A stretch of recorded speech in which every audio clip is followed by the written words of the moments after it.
सूत जी बोले, हे तपोधन, आप लोगों ने जो प्रश्न किया है वही प्रश्न नारद ने नारायण से किया था।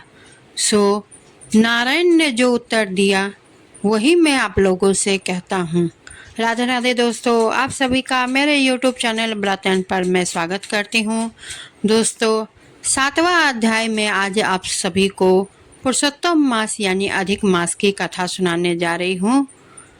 नारद जी बोले, विष्णु ने अधिमास का अपार दुख निवेदन करके जब मौन धारण किया तब हे बद्रीपते, पुरुषोत्तम ने क्या किया सो इस समय आप हमसे कहिए। श्री नारायण बोले, हे वत्स, गोलोकनाथ श्री कृष्ण ने विष्णु के प्रति जो कहा वह अत्यंत गुप्त है, परंतु भक्त, आसक्ति, सेवक, दंभ रहित अधिकारी पुरुष को कहना चाहिए। अतः मैं सब कहता हूँ, सुनो।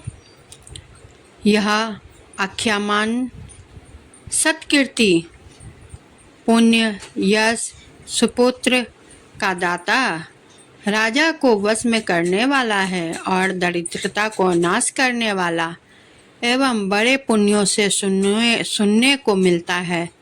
जिस प्रकार इसको सुने उसी प्रकार अन्य भक्ति से सुने हुए कर्मों को करना भी चाहिए।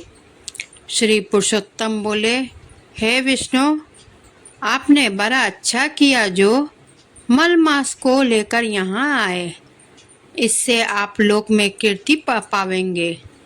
आपने जिसका उद्धार स्वीकार किया उसको हमने भी स्वीकार किया, ऐसा समझे।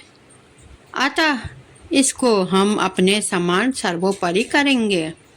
गुणों से, कीर्ति के अनुभव से, ऐश्वर्य से, पराक्रम से, भक्तों को बढ़ देने से और जो भी मेरे गुण हैं उनमें पुरुषोत्तम जैसे लोक में प्रसिद्ध हूँ, वैसे ही यह मालमास भी लोकों में पुरुषोत्तम करके प्रसिद्ध होगा। मेरे में जितने गुण हैं वे सब आज इसे मैंने दे दिया। पुरुषोत्तम जो मेरा नाम लोक तथा वेद में प्रसिद्ध है वह भी आपकी प्रसन्नता का अर्थ आज मैंने इसे दे दिया। हे मधुसूदन, आज से मैं इस अधिमास का स्वामी भी हुआ। इसके पुरुषोत्तम इस नाम से सब जगत पवित्र होगा। मेरी समानता पाकर यह अधिमास सब मासों का राजा होगा। यह अधिमास जगत पूज्य एवं जगत से वंदना करवाने के योग्य होगा। इसकी पूजा और व्रत जो करेंगे उनके दुख और दारिद्र्य का नाश होगा। चैत्र आदि सब मास सकाम होंगे। इसको हमने निष्काम किया है। इसको हमने अपने समान समस्त प्राणियों को मोक्ष देने वाला बनाया है। जो प्राणी सकाम अथवा निष्काम होकर अधिमास का पूजन करेगा वह अपने सब कर्मों को भस्म कर निश्चय मुझको प्राप्त होगा।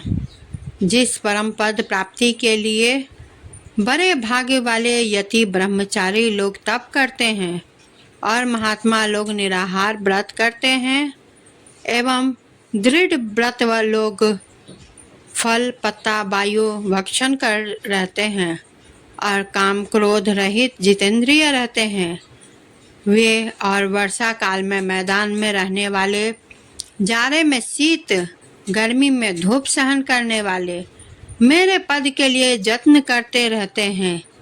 हे गरुड़-ध्वज, तब भी वे मेरे अव्यय परम पद को प्राप्त नहीं होते, परंतु पुरुषोत्तम के भक्त एक मास के ही व्रत से बिना परिश्रम, जरा, मृत्यु रहित उस परम पद को पालेंगे। यह अधिमास व्रत संपूर्ण साधनों में श्रेष्ठ साधन है और समस्त कामनाओं के फल की सिद्धि को देने वाला है। अतः इस पुरुषोत्तम मास का व्रत कर सबको करना चाहिए। हल से खेत में बोए हुए बीज जैसे करोड़ों गुना बढ़ते हैं, तैसे मेरे पुरुषोत्तम मास में किया हुआ पुण्य करोड़ों गुना अधिक होता है। कोई चातुर्य मास यज्ञ आदि करने से स्वर्ग में जाते हैं, वह भी भोगों को भोग कर पृथ्वी पर आते हैं, परंतु जो पुरुष आदर से विधि पूर्वक अधिमास का व्रत करता है, वह अपने समस्त कुल का उद्धार कर मेरे में मिल जाता है। इसमें संशय नहीं है। मुझे प्राप्त होकर प्राणी पुनः जन्म मृत्यु भय से युक्त और आदि व्याधि और जरा से ग्रस्त संसार में फिर नहीं आता, जहाँ जाकर फिर पतन नहीं होता, सो मेरा परम धाम है। ऐसा जो वेदों का वचन है वह सत्य है, असत्य कैसे हो सकता है। यह अधिमास और उसका स्वामी मैं ही हूँ, और मैंने ही इसे बनाया। और पुरुषोत्तम मास, यह जो मेरा नाम है, सो भी मैंने इसे दे दिया। अतः इसके भक्तों की मुझे दिन रात चिंता बनी रहती है। उसके भक्त की मनोकामनाओं को मुझे ही पूर्ण करना पड़ता है। कभी कभी मेरे भक्तों का अपराध भी गणना में आ जाता है, परंतु पुरुषोत्तम मास के भक्तों का अपराध मैं कभी नहीं गिनता। हे विष्णु, मेरी आराधना से मेरे भक्तों की आराधना करना मुझे प्रिय है।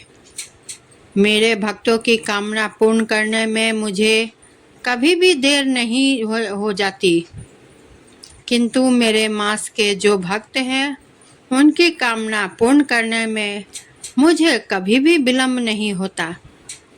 मेरे मास के जो भक्त हैं, वे मेरे अत्यंत प्रिय हैं।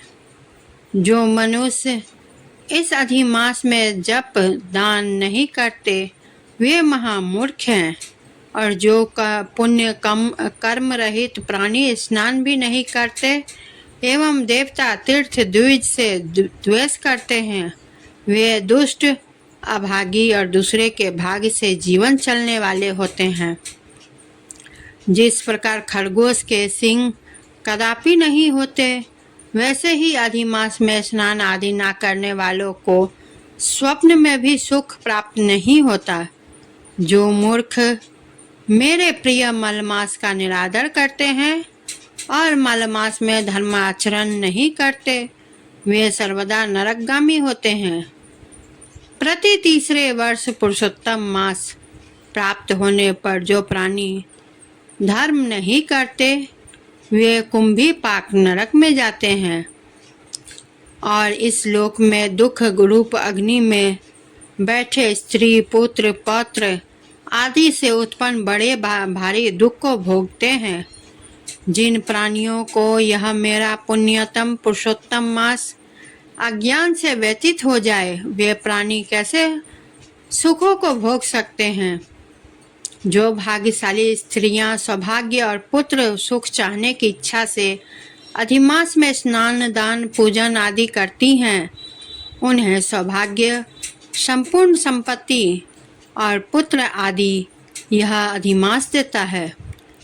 जिनका यह मेरे नाम वाला पुरुषोत्तम मास दान आदि से रहित बीत जाता है, उनके अनुकूल में नहीं रहता और ना उन्हें पति सुख प्राप्त होता है। भाई पुत्र धनों का सुख तो उसे स्वप्न में भी नहीं दुर्लभ है। अतः विशेष करके सब प्राणियों को अधिमास में स्नान पूजा जप आदि और विशेष करके शक्ति के अनुसार दान अवश्य कर्तव्य है। जो मनुष्य इस पुरुषोत्तम मास में भक्ति पूर्वक मेरा पूजन करते हैं, वे धन पुत्र और अनेकों सुखों को भोग कर पुनः गोलोक के वासी होते हैं। मेरी आज्ञा से सब जन मेरे अधिमास का पूजन करेंगे। मैंने सब मासों में उत्तम मास इसे बनाया है, इसलिए अधिमास की चिंता त्याग कर रहे हैं। हे रमापते, आप इस अतुलनीय पुरुषोत्तम मास को साथ लेकर अपने बैकुंठ में जाओ। श्री नारायण बोले। इस प्रकार भगवान श्री कृष्ण के मुख से रसिक वचन श्रवण कर विष्णु अत्यंत प्रसन्नता पूर्वक इस मलमास को अपने साथ लेकर नूतन जलधर के समान श्याम भगवान श्री कृष्ण को प्रणाम कर गरुड़ पर सवार हो शीघ्र वैकुंठ के प्रति चल दिए। दोस्तों, यह कथा आपको 7वां अध्याय कैसा लगा कमेंट जरूर करें, वीडियो को लाइक शेयर करें, चैनल को सब्सक्राइब करें। आपको अगर मेरी नई वीडियो सबसे पहले चाहिए तो बेल आइकन को क्लिक करना ना भूलें। और इसी के साथ मैं फिर नए वीडियो के साथ उपस्थित होंगी। विदा लें।